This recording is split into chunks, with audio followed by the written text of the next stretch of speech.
Am I the jerk if I move out of our apartment knowing my fiancé and his mom can't afford it without me? Posted by you/throwaway move away 129. Me, 29F, and my, maybe ex, fiancé, 27M, have been living together for about 1.5 years. My fiancé got his undergraduate degree, worked for a couple of years, and then decided to get an MBA, which is how he ended up in our city. We moved in together after he finished his MBA program. My fiancé is from the Midwest, and his mom has always wanted him to move back. When he told her he was staying here, she was heartbroken. I went to college and got my degree in a STEM field. After I graduated, I got a job with my current company and moved to the city where we currently live. It's a big international company with multiple locations in the US and abroad. I love my job, I like the company I work for, and the pay is pretty good. All in all, a pretty good deal. During COVID, my office shut down, and we all went remote. After COVID, they decided not to reopen this office, so I've been 100% work from home since early 2020. I currently make considerably more than him, mainly because I've been working for 7 years and I'm in tech.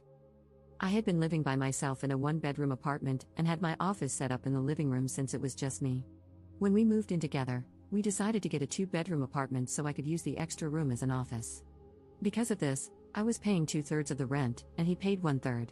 We split everything else 50-50. The problem started this past May.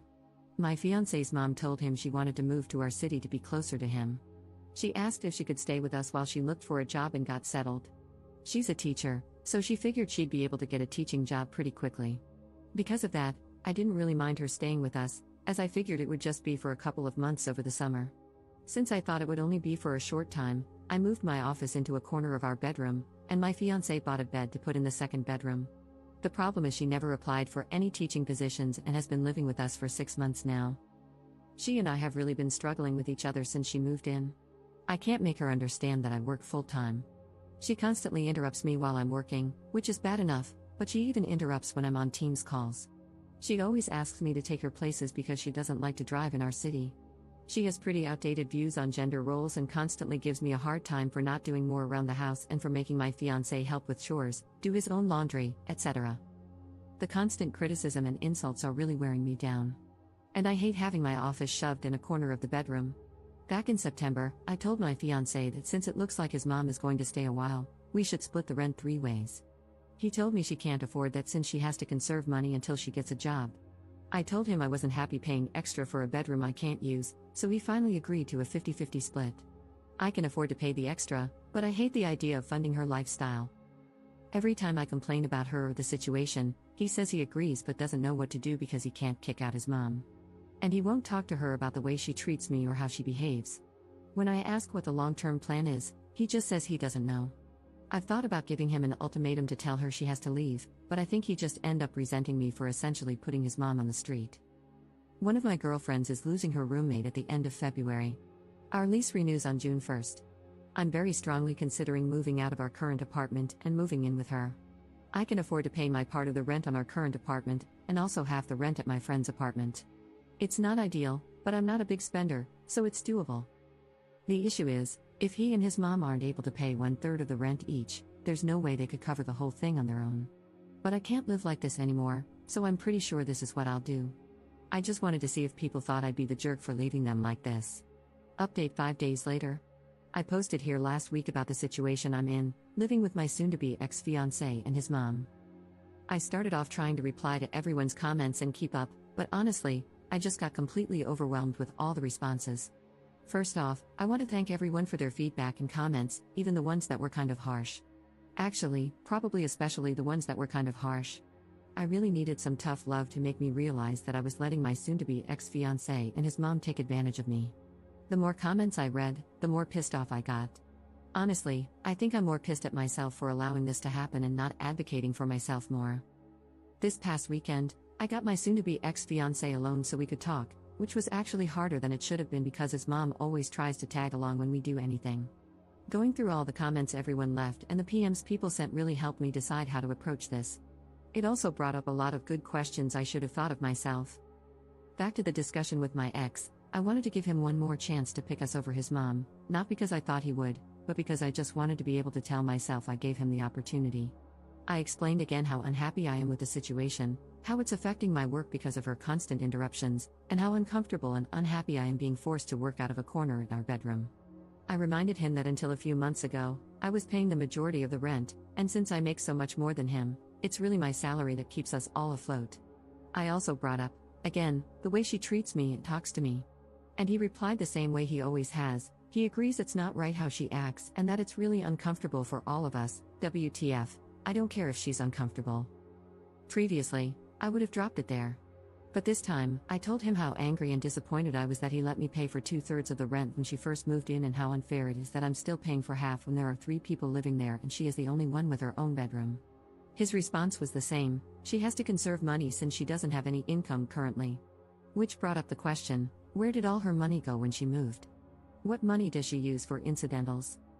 Evidently, when she got divorced, she asked for the divorce after my ex went off to college. It doesn't sound like her husband/ex's dad wanted the divorce. His dad bought her out of the equity in their house. My ex had no idea how much that was or how much is left. But until she moved here, she was working full-time as a teacher and living in a small apartment, so she shouldn't have had to tap into the divorce settlement money much. Other than that, my ex didn't have much insight into her finances beyond what she told him, that she has to conserve money. I told him straight up that I'm moving out before the end of the month. And from now on, I'm only paying 25%, as some commenters pointed out. She has a whole bedroom while I have to share with a man-child, so she should be paying twice as much. After I move out, I'm not paying for anything else, no utilities, no food, nothing other than rent. I have a pretty good idea of what his finances are like, and if he has to pay 75% of the rent all by himself, it's going to take a huge chunk of his net income. After he pays utilities and buys groceries, there won't be anything left for incidentals. Rent was due on the 1st, but it's not late until after the 5th, so he has 2 days to come up with the money. If he doesn't and I end up covering it, I'll reduce the amount I pay in future months. The only reason I'm going to keep paying any of the rent is that even after I move out, I'm still on the hook. I talked to the leasing office, and they explained that since my ex and I signed a single rental agreement together, i.e., one contract we both signed rather than 2 separate contracts, we are both responsible for the rent. They don't care who actually pays, as long as it gets paid. The only alternative would be if he agrees to sign a new lease by himself, or together with his mom. But in all likelihood, he wouldn't be able to pass the credit check on his own, so I'm kind of stuck. I don't think he'll do anything stupid, though, because he's going to need to find somewhere to live after this, and a collection on his credit report wouldn't be good. I also told him that I'm going to find someplace else to work during the day until I move so she can't bother me. My friend, whom I'm moving in with, said I could work at her place during the day since she and her current roommate have in-person 9 to 5s. I took her up on that for now. After living with his mom, I'm not about to overstay my welcome, so I'm going to find some other options to rotate through. Someone suggested checking out the public library, or if it comes to it, I'll get a membership at one of those WeWork type places. Just in case, I brought my important papers, files, and valuables, and my friend is storing them for me until I move in. He really didn't take it well. The surprising thing to me is that he was actually shocked by everything. He seemed genuinely surprised that I wasn't prioritizing his mom. I really got the feeling that he sincerely believed I wanted to take care of her as much as him. He kept saying stuff like, "What about my mom? What am I going to tell her? That's just how she is, but we still need to help her," etc. He asked about our relationship and the engagement. I told him that after I move out, I need some space from him. In a few months, once we've both had time and space to process what happened, if we both agree, we can talk about the relationship. But he'd have to prove that he's going to have my back going forward and will set boundaries with his mom. I told him that just to avoid more drama, but I don't see a future where we're together. I told him he needs to tell his mom because she's not my responsibility or problem, and she'll know something's up when I start moving my stuff out. He hasn't told her what's going on yet, but this weekend, I'm going to start moving things, so he doesn't have much time. My friend's current roommate starts a new job in another state on the 3rd, so realistically, I can probably move in 2 to 3 weeks, depending on when she actually leaves. I don't expect him to do anything bad, other than sulk and complain, but if he does do something stupid or doesn't pay his part of the rent, the ace up my sleeve is that I'll tell the leasing office his mom moved in, which is prohibited in the lease. Honestly, getting evicted would solve a lot of my problems right now, so it's a pretty valid threat, I think. Now that I've mentally and emotionally separated myself from him and his mom, I'm actually looking forward to her reaction when he tells her what's going on. If it gets too ugly, I'll find a cheap Airbnb or hotel or something. I've had some friends, including the one I'm moving in with, offer to let me couch surf for a few weeks, but I just can't do that to someone else. So, that's it. I'm leaving, and I really don't care how that affects them. Relevant comments. Commenter. The thing about him sincerely believing you wanted to take care of mom is pretty standard when someone has an enmeshed relationship with their parent. When you think of a romantic partnership, you think of two people working together to build a life for themselves. When the enmeshed person thinks of a partnership, he thinks of having someone with whom to share the burden of his enmeshed relationship. And the truly sad thing is that he probably cannot perceive how skewed his perspective is.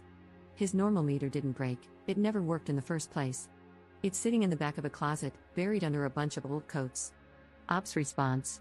I mean, that explains a lot. But honestly, that is just so effing sad. That's essentially saying he's broken but doesn't even know he's broken. So he'll just go from relationship to relationship, never really understanding why women keep leaving him. Absent his mom, he's really a great guy, but nobody will ever want to stay with him if his mom is always going to come first. Commenter 2. You already let her stay well past the agreed upon time, and they should be grateful for that instead of being mad that you're finally putting your foot down. Did they honestly have no other plan? Was this supposed to continue indefinitely? They're about to get a rude awakening, but it's no less than they deserve. Ops response.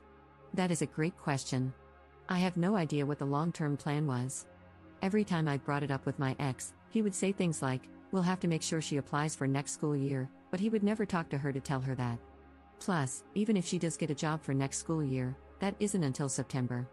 And realistically, it would be another month before she starts getting a paycheck. There is no way I'd stay in this situation for another 8 months, I would end up in prison. Commenter 3.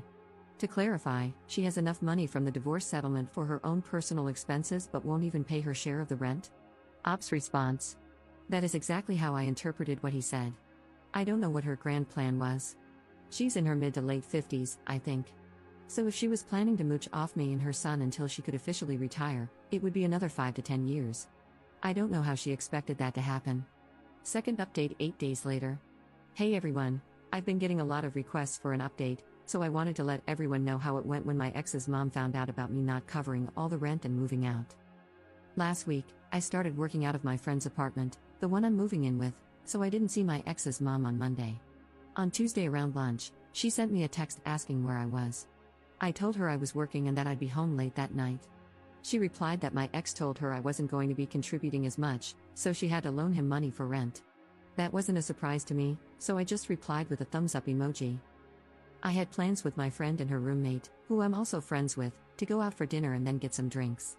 By the time I got home, it was after midnight, and my ex's mom was already asleep. The fun started Wednesday morning. I was getting ready to go to work at my friend's place when my ex's mom stopped me and said we needed to discuss my financial situation. Then she went on a whole tirade about having to cover my part of the rent, me making foolish choices by going out to dinner when I couldn't even pay rent, being irresponsible with money, and inconsiderate of the impact it had on others, blah blah blah. She went on to say that if she was going to have to pay my share of the rent, she expected me to do a better job of keeping on top of chores and keeping the apartment clean and organized. I told her I was moving out, since obviously my ex hadn't told her yet. She seemed, I don't know, pleased with herself. All she had to say was, maybe that's for the best. When I got home that night, she immediately wanted to talk. She said that instead of me moving out, we could get a bigger apartment, and that she'd be willing to help by paying the difference between a 2-bedroom and a 3-bedroom. Then we could go back to the arrangement my ex and I had before she moved in, me paying 2/3 of the rent and him paying 1/3. Honestly, when she said this, I think my brain vapor locked. She was making it sound like she was doing us a favor by offering to pay the increase in rent. Apparently, this manchild, who tells his mom literally every single thing about our lives and relationship, hadn't bothered to tell her how much I was actually contributing. It seems like once she discovered my ex wasn't paying for everything like she thought, she wasn't as excited about me moving out. I tried to be polite and told her I had already given notice to our apartment complex that I was moving out at the end of the month and had already committed to moving in with my friend. She kept pushing the issue, saying that if she was willing to pay the difference, I should just stay because that would really be best for everyone. By then, I was getting annoyed and told her that because of the way she had been acting and treating me, I had no interest in living with her anymore. That's when she hit me with the best line of this whole dumpster fire. She said she was worried I was taking advantage of her son and that if we had told her about our financial arrangement, she would have been more understanding of why I wasn't keeping up with the apartment. I told her maybe a good lesson from this is to try being nice to everyone in the future, not just the people you think can help you. And I asked her why she didn't help out more, since she wasn't doing anything productive all day. She did not like either of those comments, and things got pretty hostile, with both of us yelling at each other. And to be fair, we both said some pretty awful things to each other. Finally, I told her I was going to inform the rental office that she had been living there against the lease agreement, because getting evicted would be worth it to see her living on the street. Then I grabbed my laptop and went to my friend's place. I didn't even bother packing an overnight bag. The next afternoon, Thursday, my ex texted me and said he had added his mom to the lease, effective the first of the month, and that she and his dad, I have no idea how that poor man got roped into this, would pay half the rent, while my ex would pay the other half. I confirmed with the property manager that I was off the lease and had no further obligation. I got it in an email, so I have a record. I put in disconnect orders for the utilities under my name and told him to call and set up accounts under his name. I'm going to lose the damage deposit. It goes to whoever is living there when the lease ends, but it's a small price to pay to be free. On the way home, I stopped and got a bunch of boxes to pack my stuff. She was pretty hostile when I got home, and when she saw how much I was taking, she got worse. I ended up taking Friday off to finish packing, and on Saturday, I got some friends to help me move my stuff to my new place. I'm going to pay my friends some rent for the next 2 weeks until their current roommate moves out. They didn't want me to, but I'm not going to stay in someone's home and not contribute. If nothing else, living with my ex and his mom taught me that. Last night, my ex and I got together and talked for the first time since Saturday. He said his mom is staying until June when the lease is up, and then she's moving back to their hometown. According to him, she just really didn't like living here, and that's why she didn't try to find a job. Then he asked how long of a break I thought we should take. A few commenters gave me a hard time for stringing him along, so I was brutally honest and told him I could not be with someone who allowed others to treat me the way he allowed his mom to treat me, and that I hoped he learned to stand on his own and establish some boundaries. He looked like he was going to cry and just got up and left. As far as I'm concerned, this whole thing is over and done. I'm going to call it a learning experience and be glad I found out how awful my ex's mom is before we got married. The thing that amazes me is the amount of damage this woman leaves in her wake and how utterly oblivious she is. She destroyed our engagement and relationship, is leaving my ex in a much worse financial situation, and pushed back her ex-husband's retirement, by who knows how many years, since he now likely has to pay off the mortgage, or second mortgage, he had to get to pay her half of the equity. And she made my life hell for 6+ months. And yet, she's walking away completely unscathed. According to my ex, she's going back to her hometown and picking up her old teaching job. I'm thinking about visiting my parents next week and working from their house. I want to tell them how boring and undramatic they are, and how I'm so grateful for that. And that I love them for it, lol. Relevant comments. Commenter. It sounds like your ex wanted to save his pride and avoid disappointing his mother by concealing how much of the expenses you were covering, and he happily threw you under the bus to do so. Even when confronted with what his mother was doing to you as a result of his lies, he kept it up. His mother was damaging to your relationship, but it was mostly him who wrecked it by betraying you like that. I'm just glad you found out the truth about the kind of person he is before you got married. Ops response. I do think this is a lot of it. She made a really big deal about him getting an MBA, and I think she assumed he was going to be making a huge salary right out of the gate. To be fair, he probably will make good money in the future, but he needs to put in his time and work for it. I think he was afraid or embarrassed to tell her what he really made. Plus, he has student loans for his MBA to pay off, so he's going to have a few lean years. But we all do, so there's nothing wrong with it, other than it didn't match her expectations. Commenter 2. Hell yes, glad you got out. He needed to hear the harsh truth about not coming back to him. He did this to himself when he didn't back you up. Who wants to be with a spineless jellyfish? Ops response. Honestly, I was intentionally kind of a beach. He's complicit in torching our relationship, but I did love him. I was worried that if I wasn't blunt with him, he'd try to talk me into trying again, and I wanted to close that door for good. What did Up take moving out? Pretty much everything in the kitchen was mine. When we moved in together, he was fresh out of grad school and didn't have much of anything. He wasn't quite as bad as Kate Bishop in Hawkeye, 1 plate, 1 fork, 1 spoon, etc., but it was close lol. Everything in the second bedroom/my office was mine, except for the bed and his mom's clothes, a chest of drawers, some shelves, and a small TV. The couch was his, the bed was mine. I let him buy it from me, mainly because I didn't want to deal with moving it. Plus, some assorted small furniture and stuff. The apartment is kind of barren now lol. Maybe mommy will help him decorate. About her ex's dad and all of this. From the way my ex talked, I don't think his dad wanted to get a divorce. It makes me wonder if he thinks this might be a way to convince her to go back to him. I can't imagine why he would want her to, but it's the only explanation I can think of.